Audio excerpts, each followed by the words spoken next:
Does it seem like some other people are loafers? Why does it seem as if some people are quitters, some others winners? Why does it seem as if some people do many things in a little space of time and others tend to result to penury, that insufficiency, destitute?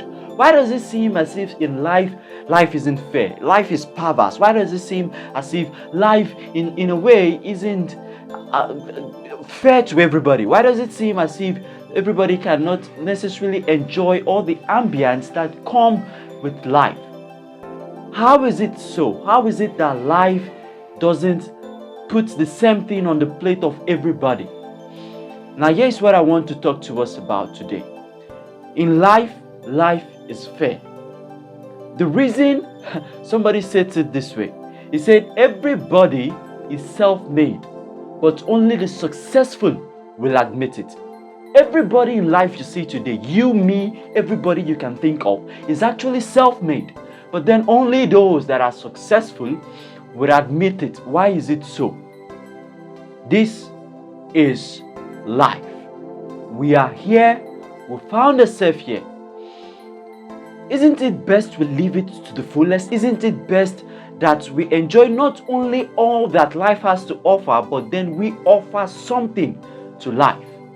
I asked very instructive, detailed, concise, and precise questions. Why any of those categories? Now, here is what I want to talk to us about. And it's very important you pay attention to me, because it can literally change your life. What I'm about to say to you right now can literally change your life. Transform it totally, from a failure to a success, from a mediocre to an affluent, somebody who enjoys affluence. Over the ages, the earth has been around for about 4 billion years old, and human consciousness as we know it has been around for about 10,000 years. And in all that time, the only two factors that have been consistent to show throughout history are only two. And those factors are time and change. Time and change are the only factors that we have, because everything in time is subject to change, and everything within time, everything that changes is subject to time. So time and change are the godfathers. They are like the pillars of life. They are like the only things really that life has in it. Why do people do things they do? Why do things happen the way they do? It is important that you know the reason for which anything is. If not, you might not do it. You might not even take the first step. As they say, a journey of 1,000 leagues begin with a single step. Now, what will ignite, titillate, what will galvanize, excite you to take that first step?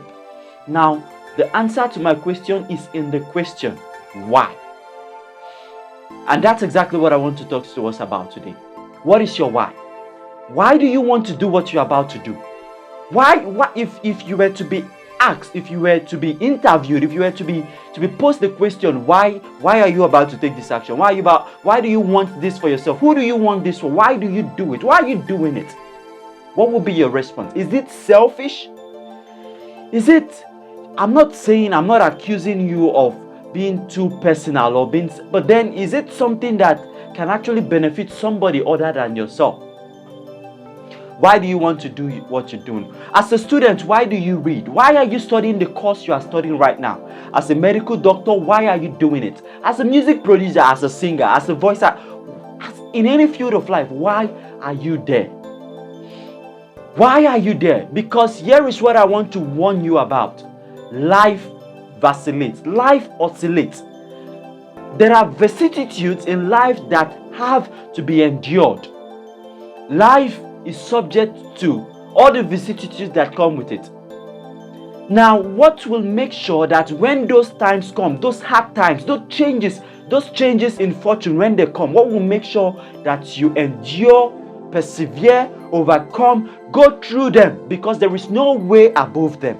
So what will make sure that you make your mind up to pay the price to go through them? It is your why. Now, what we know, and now what I'm submitting to you today, is that When you have a strong enough why, you can overcome anyhow. That is one thing you should settle in your mind. If your why is strong enough, then anyhow matters not. It doesn't matter. All you need to do is get a strong why. Get a strong why you need to break out of poverty. Get a strong enough why you need to practice in the field that you are practicing in right now. Get a strong why you need to break out of this circle of limitation and mediocrity. Get a strong why. Why is it that you want to do what you want to do? Why is it that as a student you need to burn the midnight candle? Why is it that as a music artist you need to pay the price? Why is it that as a politician in leadership position in one form or sort or the other, you can go against the status quo, you can stand against the paradigm?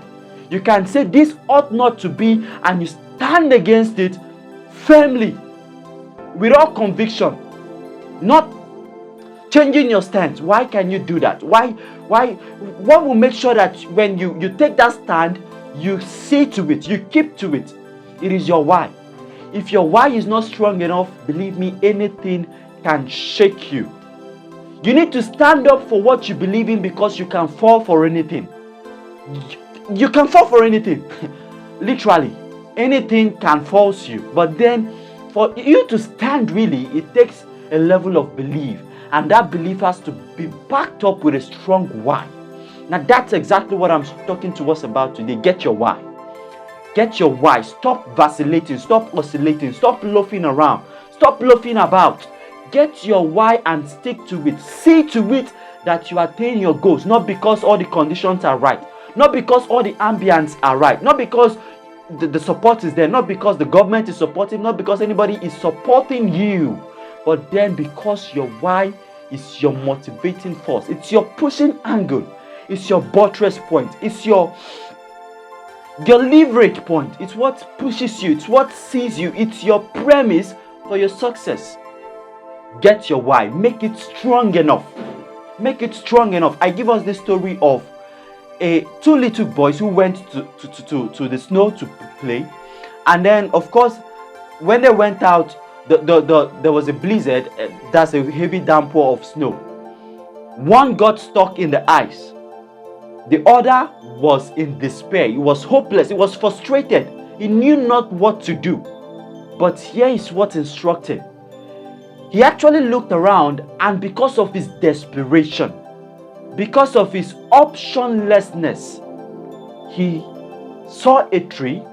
He climbed. How he got to the top of that tree to get the branch, nobody can explain up to today. But he got the tree. He got the branch of the tree. He came out.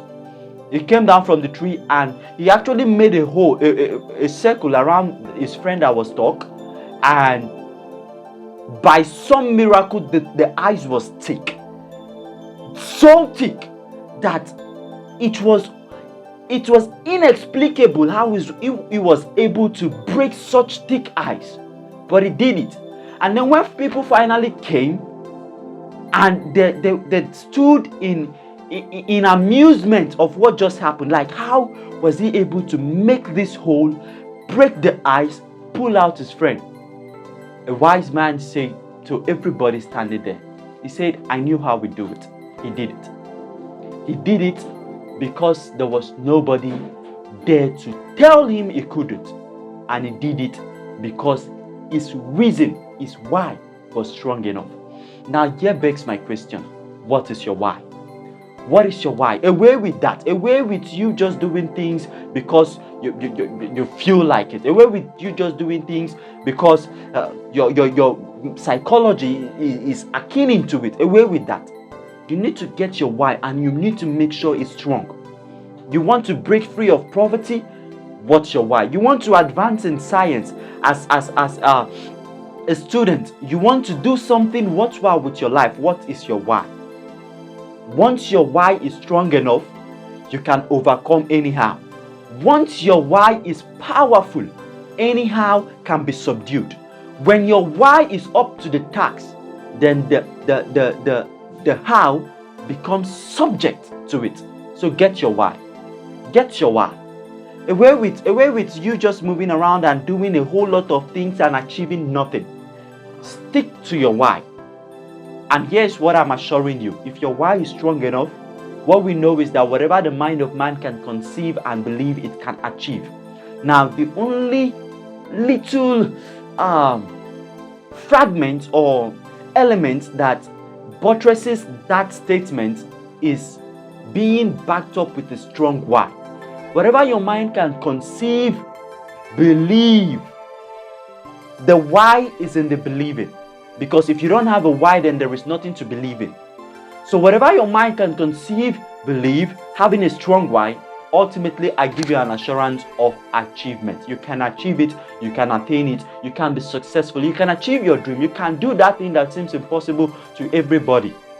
Once your why is strong enough, let me give us an assignment.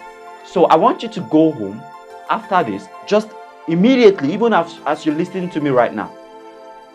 Make a list of your why, your goals, the things you want. And at the immediate after page of that place you wrote down your goals, write your whys.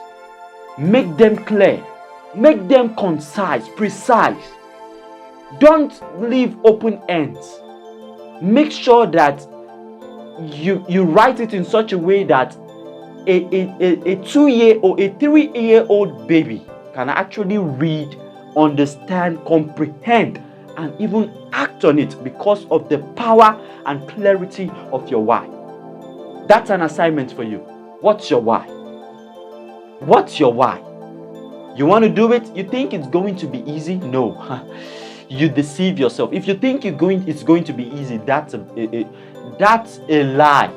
Holistically, there is nothing easy. Life doesn't bring manna anymore. Whatever you want, you have to go for it. And as you're going for it, it's going to be hard.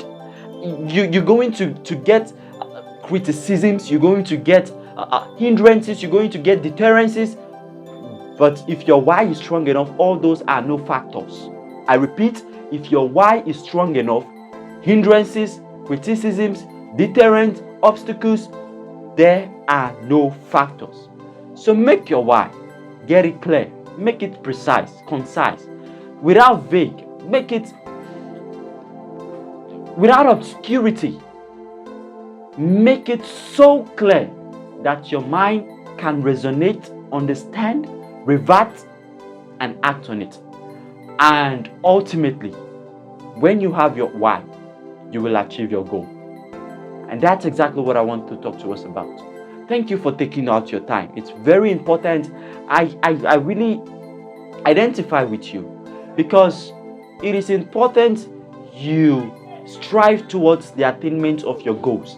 And what we know is that many people don't. In fact, an average human being have about four ideas in a year that if he or she pursues and follows suit, would attain financial freedom, wealth, that will make you a success, not only in terms of finances, but then as a blessing to others. So it's important that you're listening to me right now. And congratulations, because now you know the importance of your why. Act on it. Thank you.